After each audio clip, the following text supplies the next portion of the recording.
Hello everyone and welcome back. I'm going to share with you some divorce statistic that you should know. I will also include all of my sources in the description for the people who are looking to dive deeper into this topic. Before we start, most divorce statistics that you will find on the internet are measured per 1,000 people, not per 1,000 married people. This is called the crude divorce rate. Right off the bat, we're walking the line between accuracy and estimation, but still the crude divorce rate gives us a very good understanding of what's going on. There is also the refined divorce rate, which is measured per 1,000 married women. Apparently, it's more reliable than measuring it with married men. I take it personally, but that's not important. What's important is knowing what kind of data we're looking at and how to interpret it. So keep that in mind while we go through these statistics together. Now that we have some good foundation, let's look at some divorce statistics. What is the divorce rate in the US? The national average divorce rate in the US in 2022 was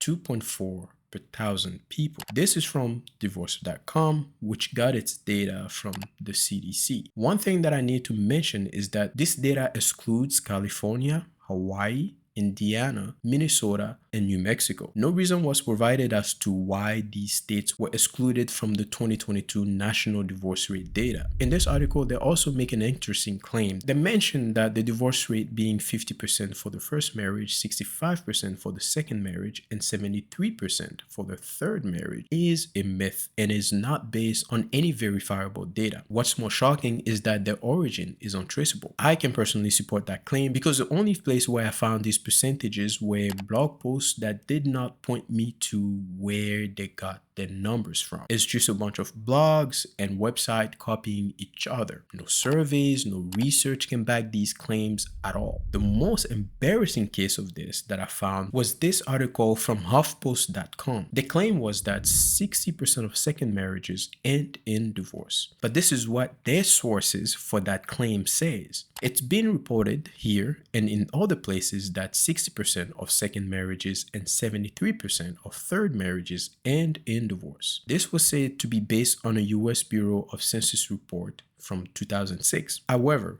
in her book, The Good News About Marriage, researcher Shanti Fedan revealed that this statistic never existed. Someone mistakenly shared these numbers that are not supported by census data. This has been confirmed by the census itself. We here at Smart Step Families are correcting our misreporting of the fact and ask that if you hear someone repeat the 60%, 73% divorce stats, inform them of the mistake. So this is where the 50% and 60%, 70% divorce rate becomes a bit more of a myth. So I went ahead and did more research. Even this article from the National Library of Medicine, which is used as a source for many people, doesn't show proof of its claim that almost 50% of marriages and 41% of first marriages end in divorce.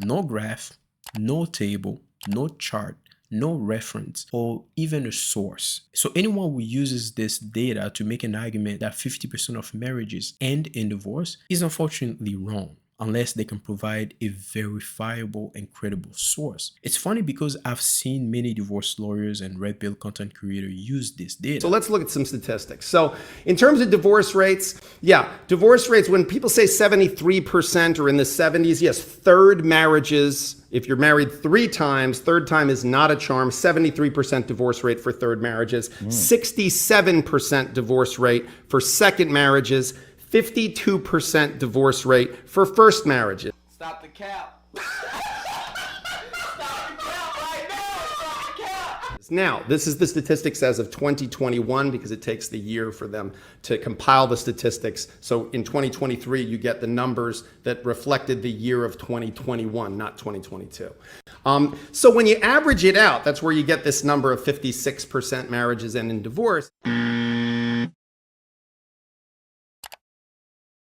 Where is the proof? Have you fact-checked your proof? I think a better way to calculate the divorce rate would be to compare people who are married, currently married, to people who are currently divorced. The issue with that is it's still not very accurate. So let's move on to what are the US states with the highest divorce rate. From the CDC and from the NCHS in 2022, Nevada had the highest divorce rate with 4.2 per thousand people. That being said, Las Vegas is the reason why the number is so high, because so many people get married there. And since people are legally required to file for divorce where they got married, Nevada will be affected by those numbers. The second highest divorce rate is in Oklahoma with 3.7 per thousand people, followed by Arkansas with 3.5 per thousand people, then Idaho and Wyoming with 3.3 per thousand people equally. Next are the states with the lowest divorce rate. First is Louisiana with 0.7 per thousand people, but they also have one of the lowest marriage rate in the country. We have Illinois with 1.1 per thousand people, Massachusetts with 1.4 per thousand people, Texas and Kansas tied with 1.9 per thousand people equally. Next is a topic that people don't discuss at all, or don't discuss often. Are people getting more divorce or fewer divorce? The divorce rate has been decreasing since 2001, and so has the marriage rate. 2020 was the year with the lowest divorce rate, most likely because everything was shut down. It was also the year with the lowest marriage rate for the same reason. The divorce rate nationwide in 2020 was 2.3 per thousand people, much lower than 3.6 per thousand people in 2011, although it did increase slightly in 2021 to 2.5 per thousand people. It seems to be continuing on a downward trend since it was at 2.4 per thousand people in 2022. Unfortunately, I do not have the most recent numbers. One thing that I would like to mention is that the divorce rate has been decreasing relative to the marriage rate. This is a graph from CNN, which got its data from the NCHS. The marriage rate is returning to pre-pandemic numbers from 5.1 per thousand people in 2020, the lowest in 2 decades, to 6.2 per thousand people in 2022, which is still very low compared to 8.2 per thousand people in 2000, while the divorce rate is at 2.4 per thousand people in 2022 from 2.3 per thousand people in 2020. They also state that the pandemic might have played a part in giving couples more time to reconnect with each other, and that the normalization of therapy for younger generation is potentially another key factor in lowering the divorce rate. Who files for divorce more?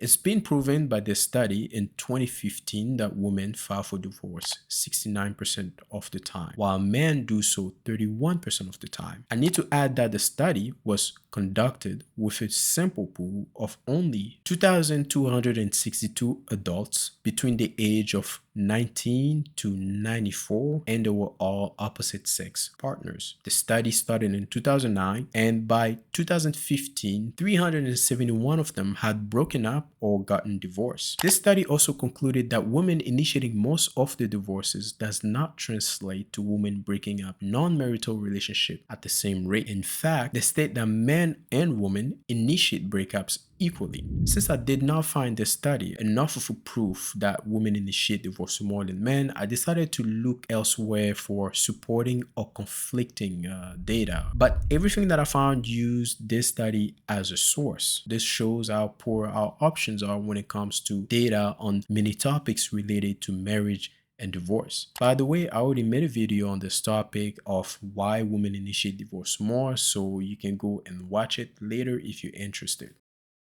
What is the average length of marriages in the US? According to divorce.com, the average length of marriages in the US is as follows: 8 to 9 years for first marriages, 7 to 10 years for second marriages, 5 to 8 years for third marriages. The issue with these numbers is that there is no sources provided, or maybe I could not see it. There is a report by the National Center for Family and Marriages Research from Bowling Green State University in Ohio. By using data from the American Community Survey, they observed that in 2018, 28% of marriages lasted between 0 and 9 years, 32% of marriages lasted between 10 to 24 years, 33% lasted between 25 to 49 years, 6% lasted between 50 to 59 years, and 2% lasted between 60 and more. They also observed that first marriages tend to last longer than second and third marriages. In this report, they also state that in 2018, the median duration for first marriages was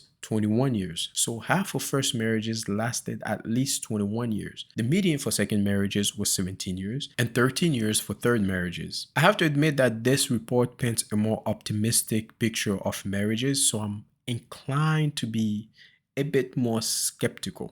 What are the top causes of divorce in the US? I find this data personally to be unreliable. I think it's better if I just put the data right there for your own convenience. You can go ahead and pause and read it, but I'm not going to discuss it because many of these reasons are so subjective that I would not even know how to tackle them. Many people see commitment differently. It's the same for infidelity, irreconcilable differences, same thing, even money issues and communication problems, same thing. Marrying too young, what's too young? Under 20, under 19, under 18. Don't forget that some states in the US allow people as young as 15 years old to get married to an adult. So I will leave this here for you to do your own analysis and come to your own conclusion. We're just gonna move past this. The last statistic that I wanted to share with you is the divorce rate by race. Black women have the highest divorce rate at 3.8 per thousand married women. The second highest are Hispanic with 18.5 per thousand married women, followed by white women at 15.1 per thousand. And last, but technically the winner in this case, are others at 12.4 per thousand married women. And others includes Asian, American Indian, Alaska Native, and multiracial women. Although I will say that from my personal experience and from all the research that I've done, it seems that overall, Asian women are the group that make this statistic so low. This data shows that Black women were the only group that had a higher divorce rate than marriage rate, with a marriage rate of 17.3 per thousand unmarried women compared to a divorce rate of 30.8 per thousand married women. I do not know how that's possible, but in terms of Black women being the most divorced and the most unmarried, I could not find any other conflicting report anywhere else. It's interesting to see the complexity of marriage and divorce when we take a look at the data. Not just because while doing my research and spending so many hours on this, I found out that many quote unquote sources were not really sources. In fact, they were just articles and blog posts written by someone who doesn't cite their sources, or at best, they cite another blog post as the source. But the complexity of this topic also comes from the fact that every data that I found point to the divorce rate being much lower than 50%. Obviously, it's more dramatic to just say that the divorce rate is 50%. Of course, it's scary. It's going to make people more engaged. The 50% divorce rate is a number that I think people use to spread fear and make themselves feel better about their inability to find and maintain a healthy relationship. In some ways, it alleviates some of that responsibility because 50% leaves everything to just luck. But the reality is, when it comes to marriage and divorce, the majority of it is hard work, it's education, mentality, mental health, and even personality. So these were divorce statistics I think you should know. I spent hours researching and fact-checking so that you are well informed. I think you should stop listening to feminists and red pillars because they want you miserable and afraid. The worst part is they do not do their research.